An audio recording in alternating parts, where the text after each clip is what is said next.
আজকে কিন্তু সিইও স্যারের গেস্ট আসবে, সো কোনো রকম কোনো মিসম্যানেজমেন্ট যাতে না হয়। It's okay sir. Yes sir. আর মিসম্যানেজমেন্ট হলে কিন্তু সেটা আমার ঘাড়ে এসে পড়বে, সেই বিশ্বাসটা যেন থাকে। তুমি রেডি? Ready sir. আপনি একটা লাস্ট মিনিট চেক নেন। It's okay sir.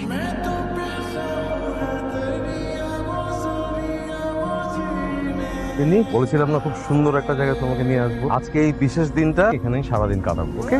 আমার নাম তুর্য, আমি রিসোর্টের ম্যানেজার। সিইও স্যার আপনার কথা আমাকে সবকিছু বলেছে স্যার। আচ্ছা সাহেব, আজ কিন্তু একটা বিশেষ দিন, আমার ওয়াইফের বার্থডে। আমাদেরকে প্রপার একটা হসপিটালিটি দেন। অবশ্যই স্যার। ঠিক আছে।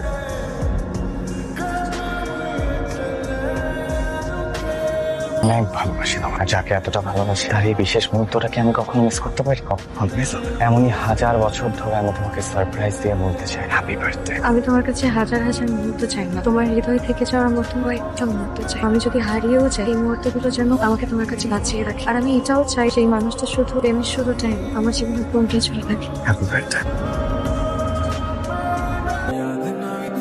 আমি তো তোমাকে একটা কথা বলতে ভুলে গেছিলাম। বনানীতে আমি আর তুমি ৩,৫০০ স্কোয়ার ফিটের একটা ফ্ল্যাট বুকিং দিয়েছিলাম না? হ্যাঁ। ওটা তো নেক্সট উইকে হ্যান্ড ওভার করছে। তুমি তোমার মন মতো, স্বপ্ন মতো পুরো ফ্ল্যাটটা সাজাবে, ওকে? ওখানে বিশাল 2টা সোফা থাকবে এবং একটা টেলিভিশন, আমরা খেলা দেখবো, গান দেখবো, ঠিক আছে? তুমি একা একা ঘোরাঘুরি করো, আমি এসে জয়েন করছি, ঠিক আছে?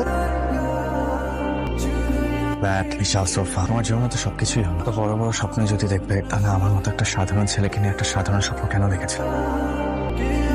আমার ভীষণ ইচ্ছে ছোট্ট একটা সংসার। আর আমাদের সেই ছোট্ট সংসারটা হবে ছোট্ট একটা চিলেকোঠায়। আর সেই চিলেকোঠায় কি থাকবে জানো? কি? এক জোড়া বেতের সোফা, আর তার সামনে থাকবে ছোট্ট একটা টিভি। আর এভাবেই যেন মিষ্টি ভালোবাসায় জড়িয়ে থাকে আমাদের ছোট্ট সংসার। তাহলে সব মিথ্যা। খুব ভালো ছিল, শুধু আমি ভালো। খুব ভালো আছি, তুমিও ভালো থাকো। একজন ভালো জীবন সঙ্গী খুঁজে তোমার সংসারটা শুরু করো। দেখবে সেই মানুষটা তোমাকে এতটাই ভালোবাসবে যে তোমার পুরো জীবনটা বদলে যাবে। আর ঠিক তখন তোমার আমাকে আর মনে পড়বে। আমার জীবন হয়তো বদলে যাবে, আমি তোমাকে কখনোই ভুলতে পারবো না।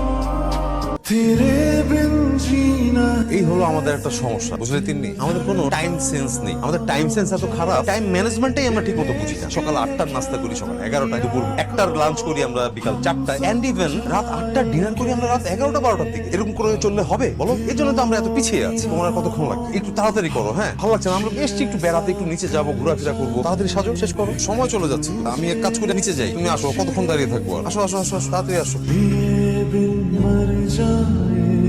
সরি। সরি কেন? আমি যে এই তোমাকে এতক্ষণ বসিয়ে রাখলাম, আমি অলমোস্ট 1 ঘন্টা লেট করে আসছি। তো সরি। আরে সরি তো আমার বলা উচিত, আমি বরঞ্চ 1 ঘন্টা আগে চলে এসেছি। রিয়েলি? ও সুইট। তাছাড়া তোমার তো সাজতে একটু সময় লাগে। কি সুন্দর লাগছে তোমার। কিন্তু আমার তো সাজা এখনো শেষ হয়নি। এই যে সাথে করে সবকিছু নিয়ে আসছি, এখন তোমার সামনে সাজবো। হয়নি? না। তাহলে তো ভালোই হলো। সচরাচর তোমাকে তো সাজতে দেখার সুযোগ হয় না, আজ তুমি সাজবে, আমি মন ভরে।